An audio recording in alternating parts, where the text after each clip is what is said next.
오늘 말씀에서 사도 바울은 우리가 신앙 공동체 안에서 은사를 갖고 사역할 때 사랑이 없다면 아무 유익도 없음을 분명하게 말씀하고 있습니다. 우리가 읽은 3절의 말씀에서 내가 내게 있는 모든 것으로 구제하고 또 내 몸을 불사르게 내줄지라도 사랑이 없으면 내게 아무 유익이 없느니라. 1절부터 3절에는 다양한 은사들이 나오는데요.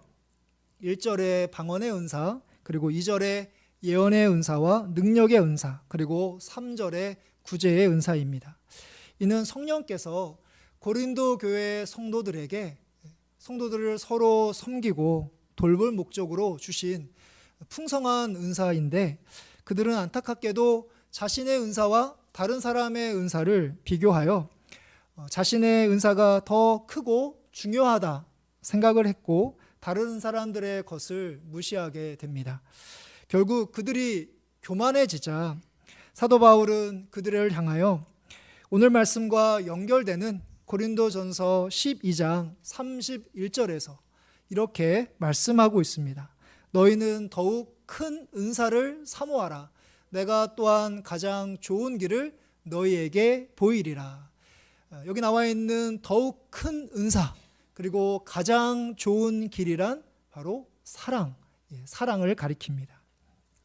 그래서 우리는 오늘 말씀의 사랑, 우리가 너무나 익숙하고 또 가요라든지 팝송이라든지 주변의 드라마든지 가장 빈번하게 나와 있는 이 사랑이라는 주제를 우리의 가정, 이웃, 친구, 형제들에게 물론 적용을 해야 되겠지만 가장 먼저 함께 예수님을 믿고 있는 신앙 공동체 안에서, 그러니까 하나님께서 우리에게 주신 은사와 또 봉사와 직분과 사역을 감당할 때 함께 신앙생활하는 성도들 안에서 내가 정말 사랑으로 그 사람들을 대하고 있는가, 내가 사랑으로 하나님께서 맡겨주신 그 봉사와 그 직분을 감당하고 있는가, 우리의 신앙 공동체 안에서 이 사랑을 우리의 삶 가운데 적용해야 한다는 것이죠.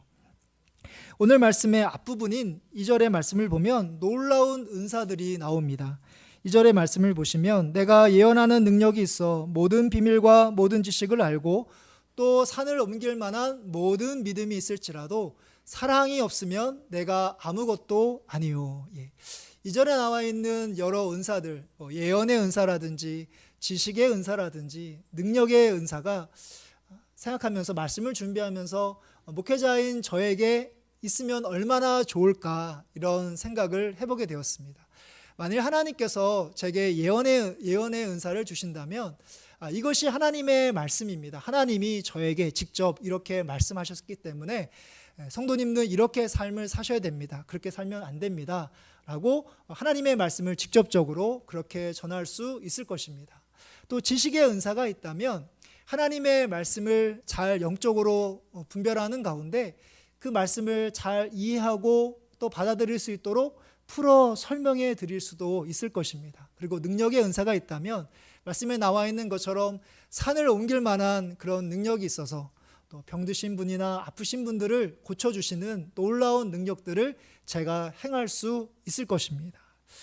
이런 황홀한 생각을 하는 저의 마음 한켠에는 어떤 생각이 들었냐면, 만일 제게 이런 은사가 있다면 지금보다 더 많은 사람들로부터 관심과 주목을 받을 수 있을 터인데, 또 제가 더 많은 사람들에게 알려지게 될 것이고 우리 교회도 지금보다 더 부흥하게 될 텐데 라는 그런 마음이 제 한켠에 들고 있다는 것을 고백하게 되었습니다. 그러니까 저의 영적인 고민은 내가 과연 사랑으로 목회를 하고 있는가가 되어야 함에도 불구하고 내가 섬김으로 말미암아 나타나는 그런 결과들을 먼저 마음에 두고 있다는 것이죠. 그러니까 내가 하나님께서 주신 은사와 직분을 감당할 때 정말 사랑에서 우러나오는 것이 되는 것이 저의 영적인 고민이 되어야 함에도 불구하고, 그런 것보다도 그런 은사로 행했을 때 어떤 놀라운 결과로 인해서 제가 얻게 될 무슨 영광이라든지 또 인정이라든지 칭찬이라든지 그런 것들에 마음을 두고 있는 저의 모습을 보게 되었습니다. 근데 오늘 말씀에서 분명히 이야기하고 있는 것처럼 아무리 다른 사람들에게 없는 은사가 있다 하더라도 그 중심에 사랑이 없다면 아무것도 아닌 것이죠. 하나님이 여러분에게 주신 은사와 직분과 그리고 사역을 감당할 때 어떤 마음으로 임하고 있는지 한번 생각해 보시기를 바랍니다. 하나님이 모든 것을 여러분들에게 주신 것으로 믿고 사랑으로 섬기며 또한 성도들을 그렇게 돌보는 것을 기뻐하는 마음으로 섬기고 계시는지요? 아니면 하나님께서 주신 여러분들의 은사에 만족하지 못하고 다른 사람이 가지고 있는 은사를 부러워하거나 지금보다 사람들로부터 더 많은 인정과 또 칭찬을 받아야 한다고 생각하고 계시는지요?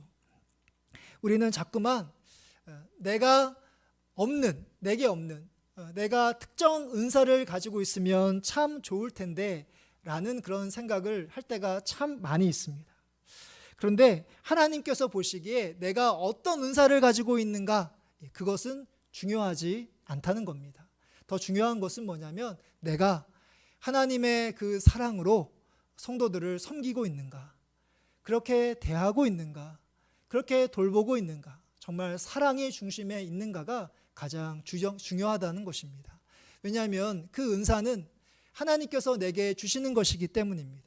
그러니까 내가 노력한다고 내가 은사를 얻을 수 있는 것이 아니라 은사는 하나님께서 내게 주신 선물이기 때문에 그 선물로 그대로 받아들이고 우리가 고민해야 할 것은 바로 사랑으로 섬기고 돌보는 삶을 힘써야 한다는 사실입니다. 왜냐하면 하나님께서 모든 것을 이루시는 분이시기 때문입니다. 모든 것을 좋은 결과로 선한 유익을 끼치게 하는 그 결과를 바로 하나님께서 이루어 가신다는 사실입니다. 하나님께서 여러분들에게 은사를 주셨다는 것을 꼭 믿으시고 이제는 그 은사에 사랑을 담아서 하나님께서 역사하심으로 많은 사람들에게 영적 성장과 성숙을 이루는 놀라운 은혜가 있어지기를 주님의 이름으로 축복합니다. 이제 4절 이하에서 구체적으로 사랑의 속성에 대해서 나옵니다. 4절의 말씀을 보시면 사랑은 오래 참고 사랑은 온유하며 시기하지 아니하며 사랑은 자랑하지 아니하며 교만하지 아니하며, 그리고 7절의 말씀을 보시면 모든 것을 참으며 모든 것을 믿으며 모든 것을 바라며 모든 것을 견디느니라. 우리가 읽은 고린도전서 13장은요 성경 전체에서 사랑장으로 유명한 말씀입니다. 그래서 성경을 아시는 분들 가운데서도 사랑하는 말씀 가운데 바로 고린도전서 13장을 많이 애용하시고 또 암송하기도 하시고 하시는 그런 말씀인데요. 사랑은 오래 참고에서부터 시작하여 모든 것을 견디느니라까지 총 15가지가 나오고 있습니다. 총 15가지. 그런데 어느 것 하나 자신 있게 나에게는 이러한 모습이 있기 때문에 저는 사랑의 사람입니다 라고 자신 있게 말할 수 있는 것이 하나도 없다는 것을 묵상하면서 깨닫게 됩니다.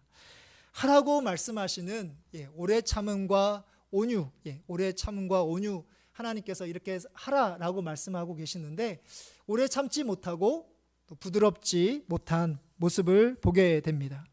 하지 말라 하는 시기, 자랑, 교만, 무례함 등은 하루가 무섭게 지금도 아무렇지 않게 하고 있기 때문에 아직도 사랑하면 가야 할 길이 멀게만 느껴집니다. 사도 바울은 사랑에 대한 이 가르침을 은사로 교만에 빠진 사람들에게 하고 있는데요. 만일 그들에게 사랑이 있었다면 어떻게 됐을까요? 하나님께서 주신 것이기 때문에 은사로 경쟁하지 않을 것이고 상대방의 것을 인정하며 겸손하게 다른 사람들을 섬기는 데 사용했을 것입니다. 은사만이 아닙니다. 앞서 고린도 교회에 나타난 분쟁이라든지 분파라든지 그리고 세상 법정으로 가져간 일이라든지 우상 제물을 먹는 문제, 그리고 성만찬의 차별 등도 사랑이 있었다면, 그러니까 고린도 교회에 사랑이 있었다면 크게 문제가 되지 않거나, 또한 그들에게 갈등이 있다 하더라도 사랑이 있었기 때문에 그 갈등을 자신의 힘으로 해결할 수 있었을 것입니다. 그러나 그들 가운데 다양한 은사와 능력이 있었지만 사랑이 없었기 때문에 그들의 믿음은 흔들렸고, 그리고 그들의 신앙 공동체는 복음에서 벗어나고 말았다는 사실입니다. 여러분들이 교회 안에서 봉사할 때, 또 성도님들과 교제할 때 혹시 서로 불편하게 느끼는 분들이 계시는지요? 또는 이전에는 서로 가깝고 친하게 지냈는데 언제부터인가 그렇지 않은 경우라든지, 또는 이전에 받은 상처 때문에 그분만 보면 마음이 불편하고 힘든 경우가 여러분들 가운데 있으신지 모르겠습니다. 아무리 생각해봐도 나 자신은 잘못한 것이 없고 그 사람이 나에게 잘못한 것만 같습니다. 나의 억울함을 이미 하나님께 호소했고, 그리고 내가 당한 고통을 하나님께 아뢰기도 했습니다. 그래서 하나님은 이미 다 알고 계십니다. 내가 어떤 일을 겪었고 어떤 일을 당했고 어떤 고통과 어려움을 겪고 있는지 하나님은 이미 다 알고 계십니다. 시편의 말씀을 보면 하나님을 가리켜서 하나님은 우리의 재판장이십니다 라고 그렇게 말씀하고 계시기 때문인데요.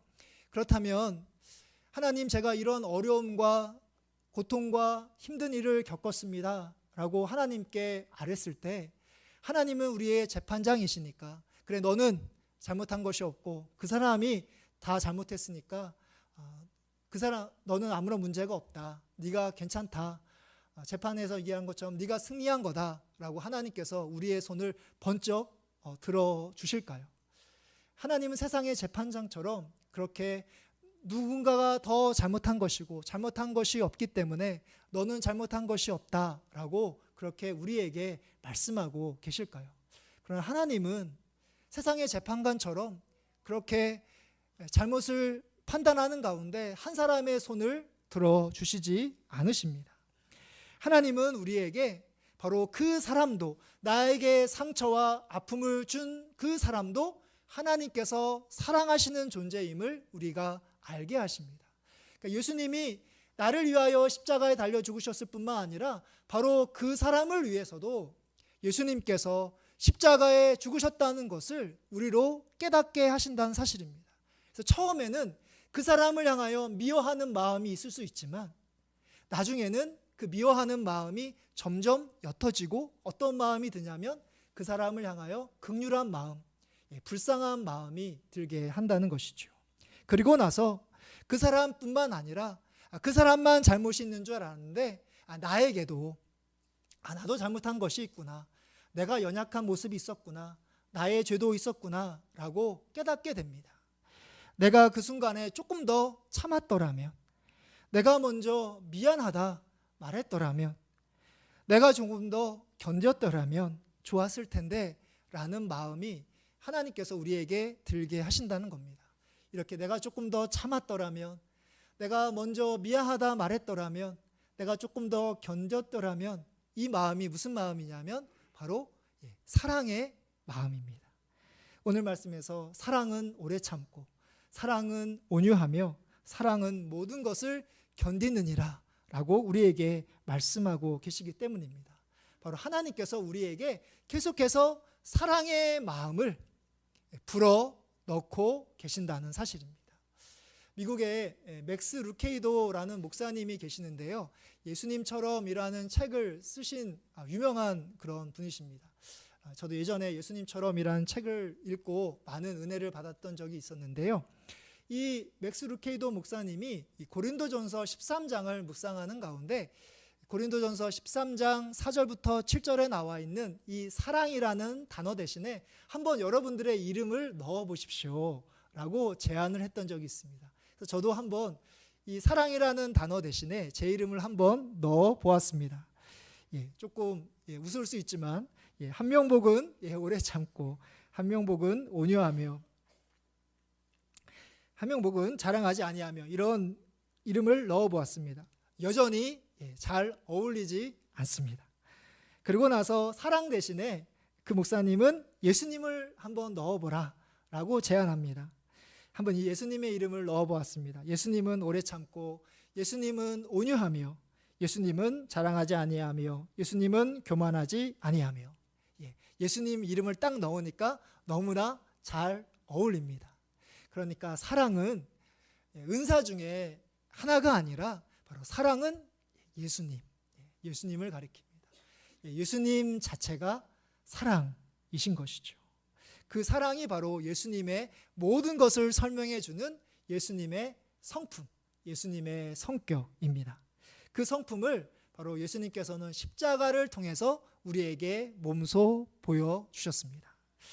화면에 나와 있는 말씀인데 베드로후서 1장의 말씀을 보면 사도 베드로가 우리 믿는 사람들에게 신성한 성품을 주셨다라고 이야기하면서 사랑에 대해서 사랑을 더하라 라는 말씀을 넘겼는데 그 전의 말씀인데요.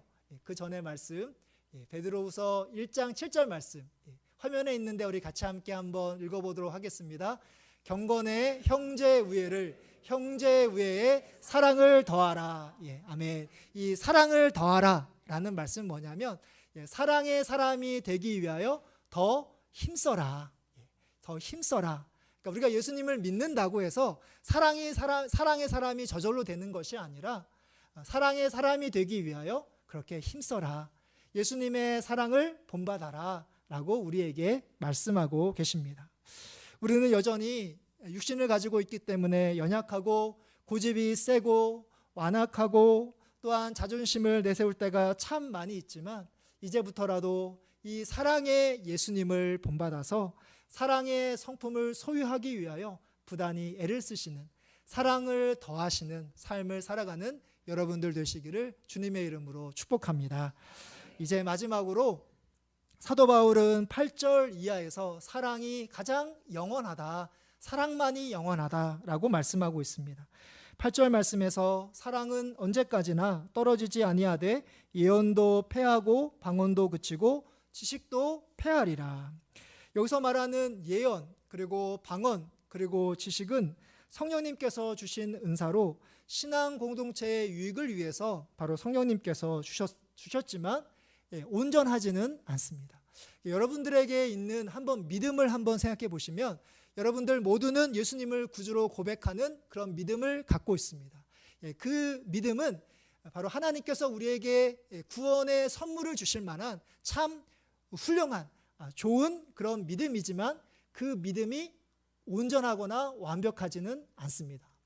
왜냐하면 우리의 믿음이 온전하다, 완벽하다 할 때 우리의 그 온전함의 기준은 바로 예수 그리스도가 되기 때문입니다. 10절에 나와 있는 온전한 것이 올 때에는 그리고 12절에는 얼굴과 얼굴을 대하여 보게 될 때 그리고 주께서 나를 아시는 것 같이 내가 온전히 알게 되는 때 이렇게 때에 대해서 이야기를 하고 있는데요. 이 때는 언제를 이야기하냐면 바로 예수님께서 우리에게 다시 오실 그 때 바로 재림의 그 순간을 가리키고 있습니다. 다시 말해서 예수님께서 우리를 구원하시기 위하여 오시기 전까지 우리가 가지고 있는 은사와 직분과 믿음은 참 귀하지만 온전하지 않다는 것이죠. 그러나 예수님께서 마지막 오시는 그때가 되면 우리의 모든 것이 온전하여 진다라고 말씀하고 있습니다. 우리가 읽은 13절의 말씀을 보시면 그런즉 믿음, 소망, 사랑 이 세 가지는 항상 있을 것인데 그 중에 제일은 사랑이라라는 말씀이 있습니다. 여기에 보면 믿음, 소망 그리고 사랑이 있습니다. 믿음은 히브리서 11장의 말씀을 보면 믿음은 바라는 것들의 실상이요 보지 못하는 것의 증거니라 이렇게 되어 있잖아요. 근데 우리가 믿음이 온전하지 않다가 예수님을 보는 순간 우리의 믿음은 이제 온전해지게 됩니다. 그 다음에 소망이 나오는데요. 소망은 뭐냐면 믿음을 잘 간직하는 가운데 이 땅에서 당하는 고난과 고통에도 참고 견디는 것을 소망이라고 이야기합니다. 근데 우리가 예수님을 만나는 순간 더 이상 참고 견디지 않아도 되죠. 그러니까 소망이 이제 더 이상 이제 온전하게 됩니다. 이렇게 믿음과 소망은 우리가 이 땅의 삶을 살아갈 때 온전하지 않지만 예수님을 만나는 순간에 이제 다 그것들이 이제 온전하게 된다는 것이죠. 근데 사랑은 그렇지 않습니다. 사랑은 끝이 없습니다. 천국에는 오직 사랑만이 남아 있기 때문입니다. 그래서 사랑은 이 땅에서뿐만 아니라 하나님 나라에서도 계속해서 유효하고 지속되고 영원합니다. 그래서 사도 베드로가 부활하신 예수님을 만났을 때 예수님께서 사도 베드로에게 3번 질문했던 것이 뭐냐면 네가 믿음이 있느냐, 네가 소망이 있느냐라고 질문하지 않으시고 네가 나를 사랑하느냐 이렇게 질문하셨거든요. 그러니까 예수님은 바로 이 사랑이 가장 중요하다. 이 땅의 삶을 살아가는 동안에도 중요하고 또한 우리가 천국에 갔을 때에도 하나님을 사랑하는 것이 중요하기 때문에 사도 베드로와 우리들을 향하여 바로 사랑을 강조하고 있었던 사실입니다. 제가 좋아하는 그런 말씀 가운데 시편 103편이 있는데요. 기억하실지 모르겠지만 제가 이곳에 재작년에 8월에 처음 말씀을 전했을 때 이 시편 103편 말씀을 가지고 말씀을 전했던 적이 있습니다. 시편 103편의 후반부의 말씀인데요. 후반부의 말씀을 보시면 인생의 우리의 마지막 부분이 되면, 마지막 순간이 되면 모든 것이 사라질 때가 있음을 말씀하고 있는 그런 부분입니다. 우리의 모든 것이 마지막에는 다 사라지게 되지만 영원한 것이 있음을 말하는 그런 말씀인데요. 바로 영원한 것이 바로 하나님의 사랑임을 우리에게 말씀해 주고 있습니다. 화면에 있는 말씀 우리 같이 함께 한 목소리로 읽어보도록 하겠습니다. 인생은 그날이 풀과 같으며 그 영화가 들의 꽃과 같도다. 그것은 바람이 지나가면 없어지나니 그 있던 자리도 다시 알지 못하거니와 여호와의 인자하심은 자기를 경외하는 자에게 영원부터 영원까지 이르며 그의 의는 자손의 자손에게 이르니니. 아멘. 빨간 표시로 되어 있는 여호와의 인자하심은 바로 우리에게 영원부터 영원까지 이른다라고 말씀하고 있습니다. 나태주 시인이 바로 사랑만이 남는다라는 시집을 쓴 적이 있는데요. 해마다 이제 겨울이 되면 사회복지 공동모금회라는 곳에서 사랑의 온도탑, 큰 교차로라든지 큰 길 중앙에 보면 이렇게 온도탑이 표시되어 있는 그 큰 그런 것을 보신 적이 있으실 텐데요. 그러니까 기부금을 이제 목표를 세워서 그 목표치가 채워지는 것을 그 온도탑으로 이렇게 보여주는, 그 수치로 보여주는 것을 보신 적이 있으실 겁니다. 이 사랑의 온도탑이 바로 우리가 이 땅의 삶을 살아갈 때 우리가 가장 중요하게 생각해야 하는 그런 부분이 아닐까, 그런 모습이 아닐까. 그러니까 하나님께서 우리에게 원하시는 그런 사랑의 수치, 사랑의 목표가 있을 터인데 그 목표를 이루기 위해서 부단히 애를 쓰는, 사랑을 실천하고 또 사랑으로 섬기는 그런 모습을 살아가는 것이 우리의 인생의 목적이 되어야 되지 않을까. 물론 해마다 그 사랑의 그 목표치를 우리가 이루지는 못하고 있지만 우리가 읽은 오늘 말씀처럼 바로 하나님께서 우리를 영원히 사랑하신다라는 말씀을 갖고 여전히 우리에게는 사랑이 부족하고 사랑이 연약하지만 그러나 하나님께서 예수님을 우리에게 보내주실 만큼 예수님을 바로 우리에게 영원한 사랑을 베풀어 주셨다는 것을 기억하시는 가운데 그 하나님의 그 사랑을 힘입어서 하나님께서 부르시는 순간까지 우리가 계속해서 사랑을 실천해 나가는 것, 그것이 바로 하나님께서 우리를 향하신 기대와 소망이고 또한 우리를 향하신 하나님의 뜻인 줄 저희가 믿습니다. 이제 말씀을 마무리하려고 합니다. 여러분들 가운데 아무리 뛰어난 은사와 직분과 사역이 있다 하더라도 사랑이 없다면 아무 유익이 없다는 것을 꼭 기억하시기를 바랍니다. 예수님처럼 그 예수님의 사랑의 성품을 지니는 삶을 간절히 원하시고 또 영원하신 그 하나님의 사랑을 의지하는 가운데 우리도 예수님처럼 사랑으로 이 세상을 붉게 물들이는 그런 인생의 여정이 되시기를 주님의 이름으로 축복합니다.